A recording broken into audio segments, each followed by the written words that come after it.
Hey fellow Stashbusters, it has been a while since I hit record. Well, I guess the summer holidays will do that to you.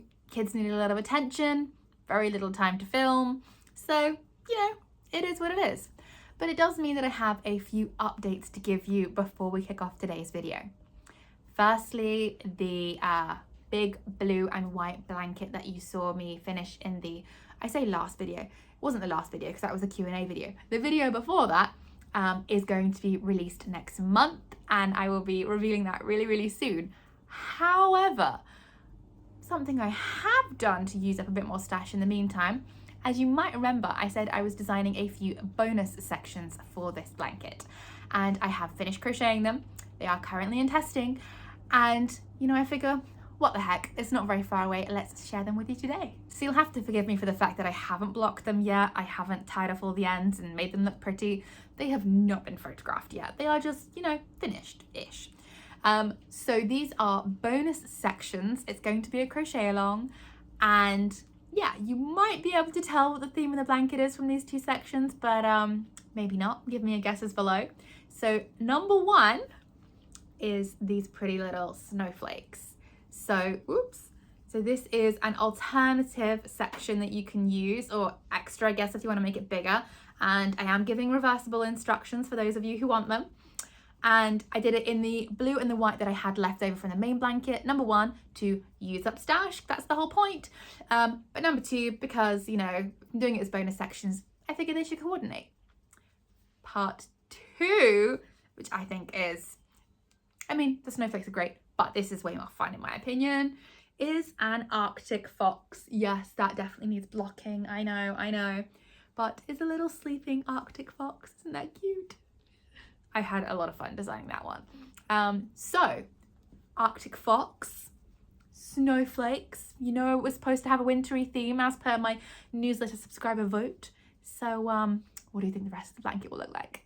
My next big update is that the collab cow blanket, also in testing, is nearly finished. I have done all of the sections in all of the pretty colors that I showed you before. I just need to add the border. And I really hope you're going to enjoy it, because I had a lot of fun making it, and yeah, 11 amazing designers contributed, so I can't wait to show off all of their fabulous designs. Okay, now for some proper stash busting. This blanket here, my friends, 70% finished, is 100% made from stash. Do you remember when I said that I was having a debate because I wanted to make a completely stash blanket of the browns, the greens, the creams, or the pinks and purples, and the pinks and purples won? Well, it is very nearly there. You can only really see the pink, I suppose, at the top there.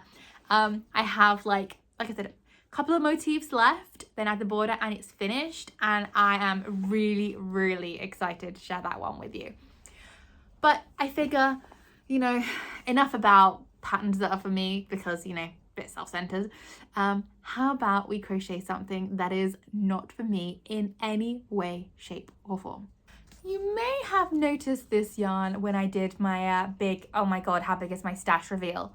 This is the yarn. Sorry, I should show you the labels so you can actually see what it is. Some kind of ombre mandala. There you go. Mandala ombre from Lion Brand Yarns.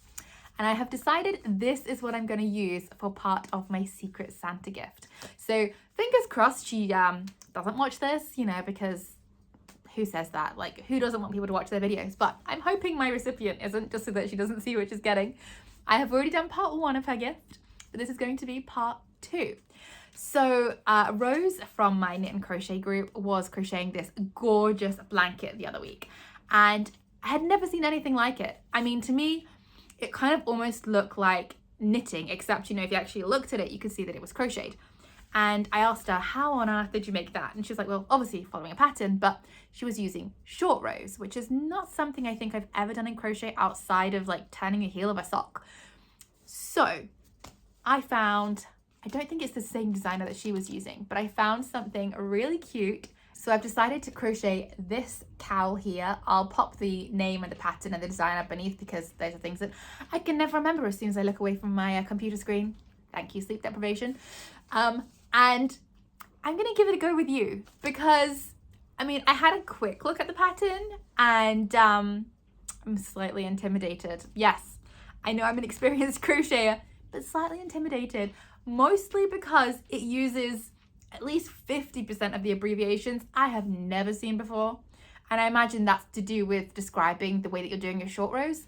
So I think I need to have like the pattern on one screen, the abbreviations and what they mean on the other screen, and then try and decipher it and work the two together. There are a lot of photos, so I'm hoping that that will stop me going completely wrong. And I probably won't have time, but there was also a cute kind of pair of mittens and hat that do coordinate with it. But I thought, given that I have no idea how to use this technique, a cowl might be slightly better to start with. So let's see how I go. So I've got my hook and my yarn. Let's give this pattern a go. Ooh, the yarn feels really nice.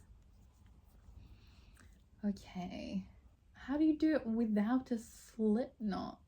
Okay, let's just go for it.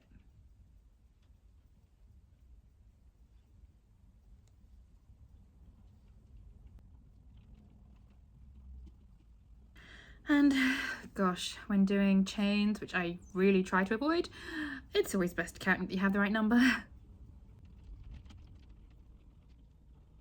Yes, okay, we're good, carry on. This is where the funky abbreviations start.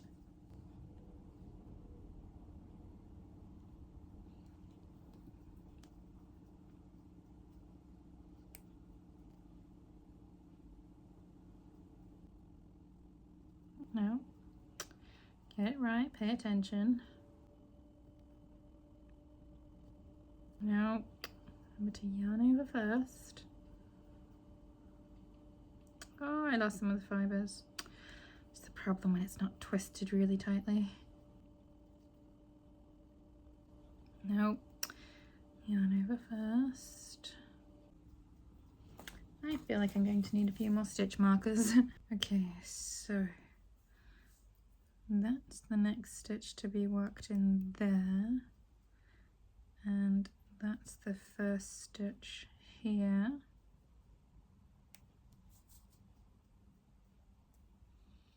Okay, we can carry on.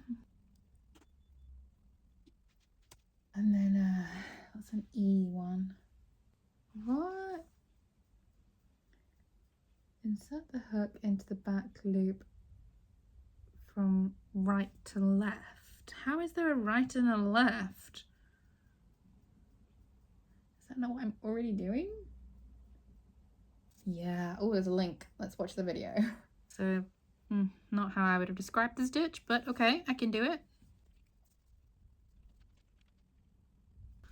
Well, these are confusing instructions. 1, 2, 3, 4, 5, 6, 7. Okay, I have the right number of stitches. And then, oh gosh, another abbreviation. Which bit is the top of the stitch? So here, yes, I am doing them in the wrong place. I'm doing them in the front loop instead of the back loop.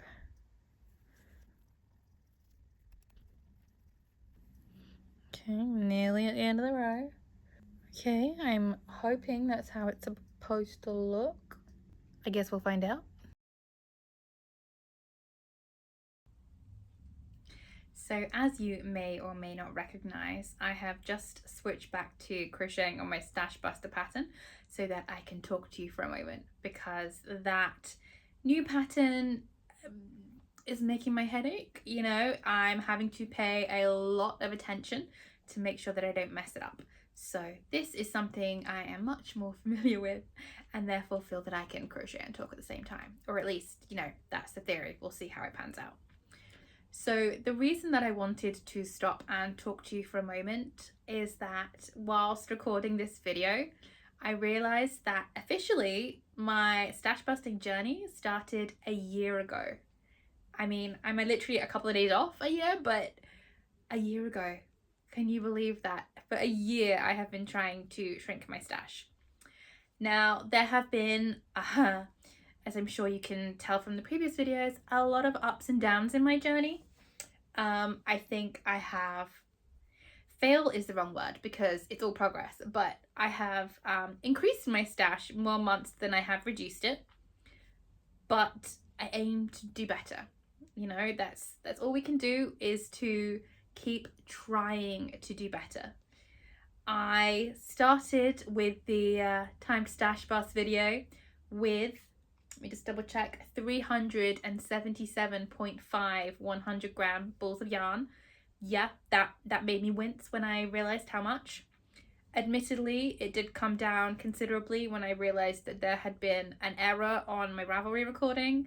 And yeah, okay, so the amount that I have changed my stash for the year is mostly due to that. But I've been trying. You know, it's really hard to reduce your stash when you're not constantly designing stash busters, when you're trying to make crochet your business and therefore can't just sit and crochet from stash all of the time, because some projects, at least, you know, based on the aesthetic that I'm after, I want to look a bit more cohesive, and I don't always have quite the right amount of yarn in stash. But I am getting better at guesstimating how much yarn I need when I do have to purchase it. I am getting better at incorporating stash into my projects, and I'm making sure that I am, on a semi-regular basis, designing more stash buster projects. So, you know, I did the leopard print stash buster for 2025. I've got this one that I'm doing for 2026. So I am trying. I am really trying. So from video to video, I'm going to have to read this off the screen. So I started with 377.5 balls of yarn. It then went up to 380.75. Then went up again to 392. Went down, mostly glitch, to 184. Then it went down again. I think that was the month where I did my 28-day challenge. I must do that again next year. To 177.75. Then it went up, that must have been one of the fail months, to 215.5. I managed to get it down again to 196, and I was really proud of that. Then I decided to do something that was not stash busting great, but hopefully, you know, environmentally good. I decided to rescue yarn that was languishing in my stash, and so it did go back up to 229. And that is where I finished it before this video. So we will see where it ends at the end of this video. But I'm still proud of that. You know, like I said, I put in a lot of effort, I put in thought, and I'm gonna keep trying, keep getting better. Now, some slightly less standard facts in terms of the size of my stash. Over the course of that year, I finished 22 projects, plus a load of video tutorial samples, which are, you know, fairly small. 12 of those projects were for LME Designs patterns. So that's 12 new patterns that I managed to put out in a year, which I'm really impressed at considering the size of some of those patterns. 8 of them were blankets, and we both know how long they take to crochet. 12, so that's more than half of my projects were 100% from stash, so that's one I'm particularly proud of. And only one project used zero stash at all. So a huge number of them were stash based. I mean, my Heart of Hearts baby blanket was very close to 100% stash.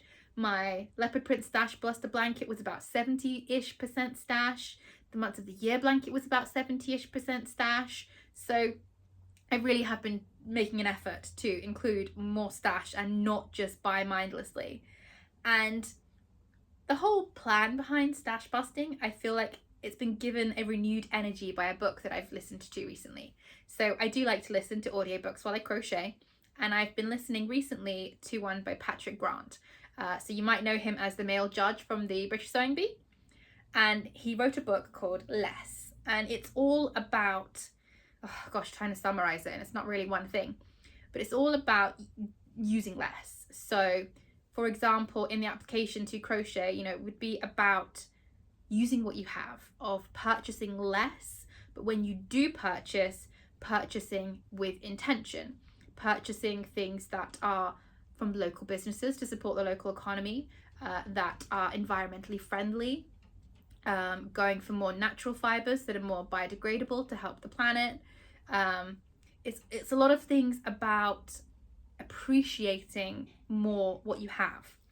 And he talks quite a lot, which I'm sure you'll all appreciate because, you know, we all craft, that doing things with your hands, you know, making things increases your happiness. And I thoroughly stand behind that. I mean, I started crocheting to reduce my stress levels, and boy has that worked. Like, this is why I still do it.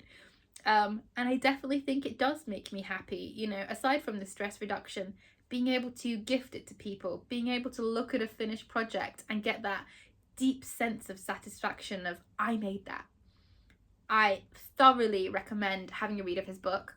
And if you are so inclined, particularly if you're in the UK, checking out Community Clothing, which is the business that he established following the principles that he discusses in that book.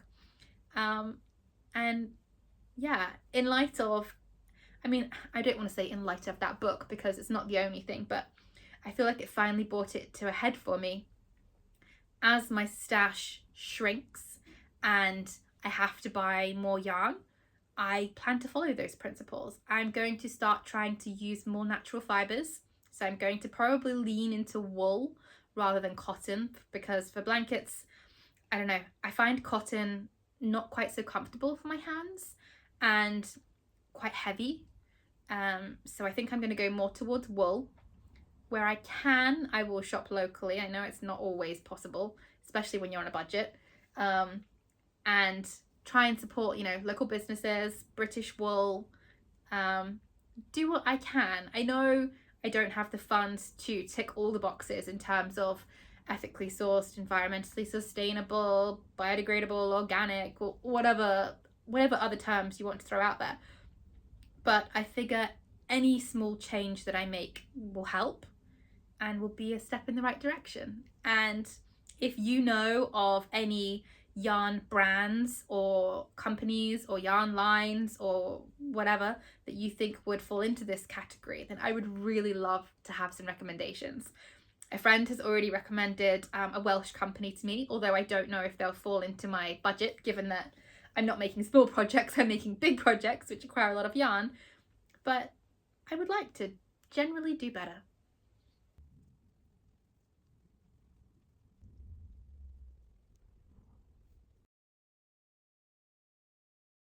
So after pausing filming to launch the cowl, yeah, I had hoped to release this before the cowl, I have finally managed to tot up some figures. Couldn't find, yes, hello Ali, sorry, cat here making some noise. Mislaid my notebook that I usually use, so I had to grab a random bit of paper and my daughter's cat pen to do it all over again. Not great progress this time around, but I'm really close to a lot of good progress. So I've only managed to finish the #snowflakes and the Arctic fox, but the collab cowl blanket, like the border's only got a couple of rounds left. The Stashbuster blanket only needs a border. The Secret Santa gift, okay, haven't got too far, but will definitely be done before the next video because I'm fairly sure that will be just before or just after the retreat, so it will need to be done by that point. So without further ado, for the #snowflakes, I managed to use 19 grams of the blue and 19 grams of the white. For the fox, I used 56 grams of the blue and 49 grams of the white, meaning that I made a teeny tiny grand total of 143 grams. But that was all from stash. It was all leftovers from the, I can now tell you, pole to pole blanket, which means that my total has gone from 229 down to 227.5. Small progress, but in the right direction. So fingers crossed I have amazing news. I'm gonna finish those blankets for the next video so that my total will go down dramatically. See you next time.